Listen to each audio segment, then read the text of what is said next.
You say more than you think. Book সামারির chapter 2। আপনার সাথে কি কখনো এমন হয়েছে যে কারো সাথে দেখা হওয়ার পর এক মুহূর্তে কিছু একটা বদলে গেল?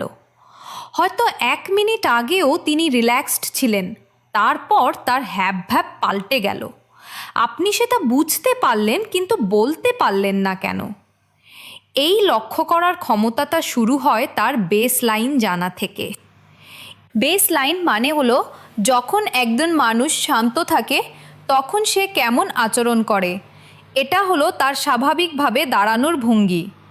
এটা হলো তিনি তার হাত কোথায় রাখেন, তিনি কতটা নড়াচড়া করেন বা কতটা চুপচাপ থাকেন, সেটাও এর মধ্যে পড়ে। আপনি যদি এই স্বাভাবিক অবস্থাটা না জানেন তাহলে সহজেই ভুল বুঝতে পারেন।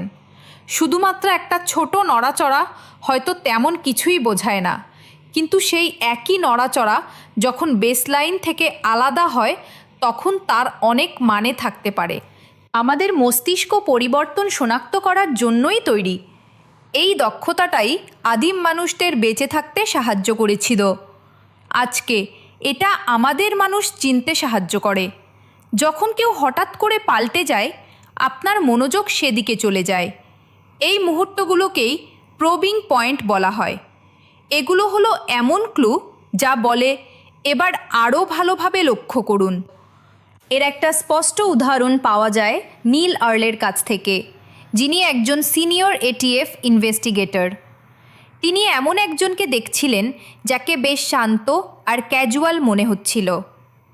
প্রথমে কোনো কিছুই অদ্ভুত লাগেনি, কিন্তু যখন কিছু নির্দিষ্ট টপিক উল্লেখ করা হলো তখন লোকটার দাঁড়ানোর ভঙ্গি পাল্টে গেল। তার নড়াচড়া সতর্ক হয়ে উঠল, তার চোখ এদিক ওদিক ঘুরতে লাগলো। এই পরিবর্তনগুলোই নীলকে আরও গভীরে তদন্ত করতে বলেছিল। তিনি সেই ক্লুগুলো অনুসরণ করলেন। এর ফলেই শত শত পাউন্ড অবৈধ বিস্ফোরক উদ্ধার করা সম্ভব হয়েছিল। তার এই সাফল্য এসেছিল ধৈর্য ধরে পর্যবেক্ষণ করা এবং স্বাভাবিক অবস্থাটা কী তা জানা থেকে। দেখার এই পদ্ধতিটা কোনো একটা নির্দিষ্ট অঙ্গভঙ্গির উপর নয়, বরং প্যাটার্নের উপর ফোকাস করে। সময়ের সাথে সাথে একজন মানুষ কিভাবে আচরণ করে তার পুরো গল্পটা দেখুন। শুধু একবার হাত ছোঁয়ার হয়তো কোনো মানেই নেই, কিন্তু যদি সেই ছোঁয়াটা শুধু কোনো নির্দিষ্ট টপিক তোলার পরেই দেখা যায় তখন সেটা অর্থবহ হয়ে ওঠে। আইন রক্ষাকারী অফিসাররা অদ্ভুত জায়গায় এই স্কিলের ট্রেনিং করেন। তারা সপ্তাহে একবার আধ ঘন্টা ধরে একটা মাত্র পেন্টিং দেখেন। এই প্র্যাকটিসটা ছোটোখাটো ডিটেইল লক্ষ্য করার ক্ষমতাকে আরও ধারালো করে তোলে। আপনিও মানুষের জন্য এই একই প্র্যাকটিস ব্যবহার করতে পারেন। কোনো লো প্রেশার জায়গায় কয়েক মিনিট ধরে কাউকে লক্ষ্য করুন। তার সাধারণ অঙ্গভঙ্গি, তার স্বাভাবিক গলার স্বর, তার স্বাভাবিক ছোট নড়াচড়াগুলো নোট করুন। ইনঅ্যাটেনশনাল ব্লাইন্ডনেস থেকে সাবধান থাকুন।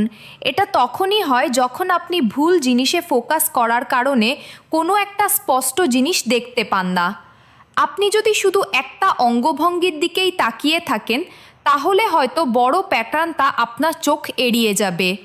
তাই আপনার দেখার পরিধি বাড়ান, পুরো দৃশ্যটা দেখুন, লক্ষ্য করুন কী বদলাচ্ছে আর কখন বদলাচ্ছে। একটা সহজ রুটিন চেষ্টা করে দেখতে পারেন। কোনো জাজমেন্ট ছাড়া 2 মিনিট ধরে পর্যবেক্ষণ করুন।